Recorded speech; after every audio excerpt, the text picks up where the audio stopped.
I'm a guy that I see myself describing it as almost like a progression. Like early in the league, I feel like I'm a guy that can guard multiple positions. Obviously, I want to be able to guard 1 through 5. I feel like I'm capable of guarding 1 through 4 now. Obviously, I need to get a little bit stronger, but eventually I see myself being the guy that can guard all 5 positions on the floor.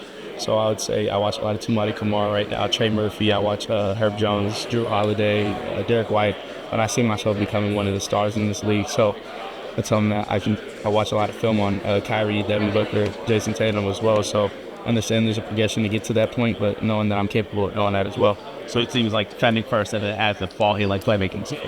For sure. I know I'm capable of becoming one of the best players in this league, and it's just something that you have to work towards every day.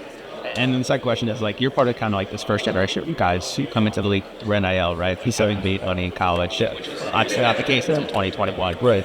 How do you think that prepares you for the NBA, or how's that impacted your life as you become, I guess, a true pro instead of being a half pro? Yeah, I think it's something that's beautiful for the game. A lot of guys should have been paid before. A lot of guys that had a very large impact on the game of basketball. But I think it's a beautiful thing, being able to play the game you love and get paid at an earlier level. It's something you don't take for granted. Thank you. Is there someone who, once you enter the NBA, you're like most excited to match up against right away? Everybody, I would say D-Book. Okay. D-Book, I can't wait to match against him. So, same with guys like Trey Murphy. Trey, that's my guy. I would say I look up to Jason Tatum when he gets back healthy. Kyrie Irving, obviously, when he gets back healthy as well. There's a lot of guys I can't wait to match up with. It's a league that you get a great matchup every night. You get to play against the best players in the world, so I'm looking forward to playing against everybody. Other than yourself, is there a prospect who you think should be talked about more, is maybe underrated, the draft process? Sure, I feel like there's a few guys. I think Miles Bird, very underrated athlete. Good, he has a knack for making shots, a knack defensively, getting in passing lanes, being able to make reads defensively. And then I think also Drake Powell. Drake Powell is a name that I think is a name that needs to be going around NBA roles. He's a great athlete, great basketball player, and he's a good human being as well. Have you met the Bucks yet? No, sir. Do you have anything planned with them that you know of? I believe I'm supposed to meet with them on Friday. How'd you describe that interview process with all the team? Bouncer anything through? I mean, I think it's a great experience. It's such a unique experience. Not many people get the opportunity to be here. So first thing for me is I'm trying to soak it out, win, and take advantage of the moment. Just appreciate every opportunity I get to do something. But it's a great experience, being able to go in the room, answer questions, being able to be yourself, be authentic. It's a great experience. Carter, can you talk about any gains you made this year, and specifically like the progress you saw with your shooting? Yeah, I think as this year progressed, I spent a lot of time with TJ Benson and with Rem Bakamis. They did a great job at kind of speeding up my shot, allowing me to get my feet down. I think as the season progressed, I got a lot more comfortable on shooting off the move shots and off the dribble shots. I think we saw as the season progressed, I made a lot of big time shots, and I think that's just a testament to my work and my coaching staff and the belief that the coaching staff had on me as well. And then second part, in high school, you ran out for your pass quite a bit. That's something that people who saw you at Arizona don't necessarily have a full appreciation for yet. Talk to me about that part of your game. Yeah, I would say outside of defense, passing is one of my favorite things to do on the floor. I think with myself, I try to get to spots where I'm one pass away from everything, and I think just simplifying the game allows me to do that. So not necessarily that I'm the spectacular passer, but I make the game so simple that reads are easy to make. You have to be able to make reads that are repeatable. So I think that's what comes with being a great passer.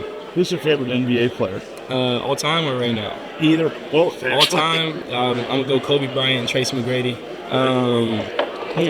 And then right now, I'm going to go Devin Booker, Jason Tatum, and Kyrie.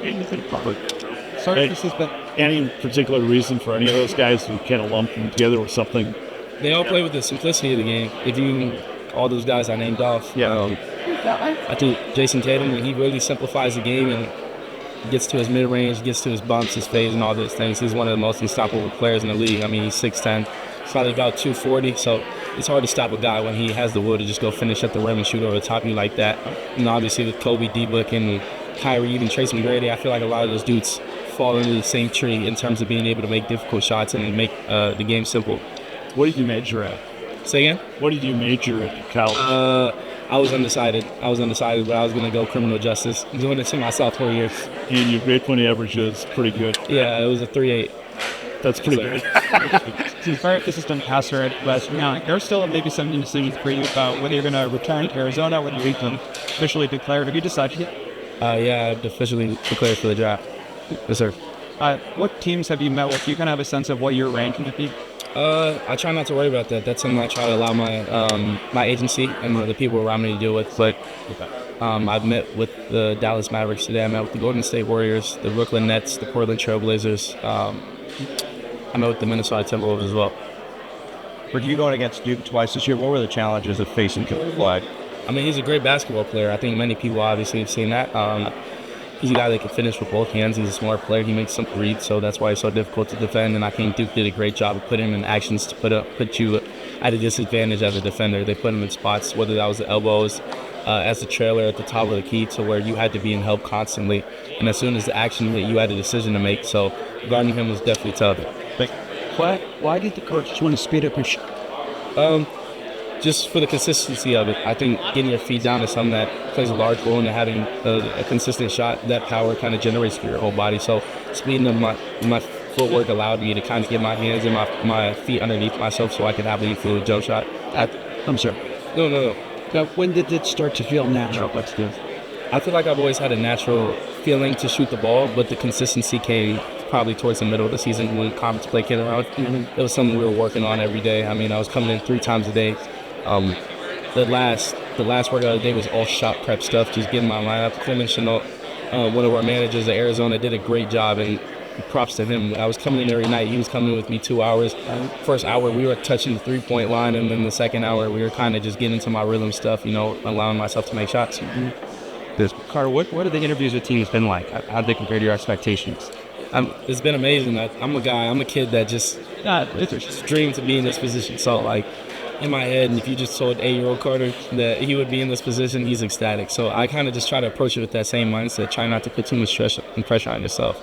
I'm not going to act like I didn't have any nerves, but the first meeting I went in, I remember, like, my voice felt kind of shaky almost, like, not a lack of confidence thing, but it's almost like, wow, like, you're really here, kid. This is the moment you've been dreaming of. Is it mostly interviews, or are you doing film breakdowns? It's been a lot of everything. I mean, I've had teams where I've had to draw on a board and they wanted me to draw a player or two. I've had teams where they've just asked me questions in a more serious manner. I've had more of a casual conversation with teams, and not teams where I've watched pretty much straight film and they wanted me to kind of see my thought process going through plays. Are you trying to get to know them as well as them trying to get to know you? Yeah, of course. I mean, you want to be surrounded by a good group of people and people that believe in you. So as much as they're learning about me, I'm learning about them, just taking my mental notes and things of that nature. Obviously, I don't get to choose where I go, but just understanding that you remember people's names and things of those sorts. It's just things that are very important, because obviously the league is people move. People at the top of the organizations move along with players, so you just have to be able to present yourself well in front of others. Carter, are there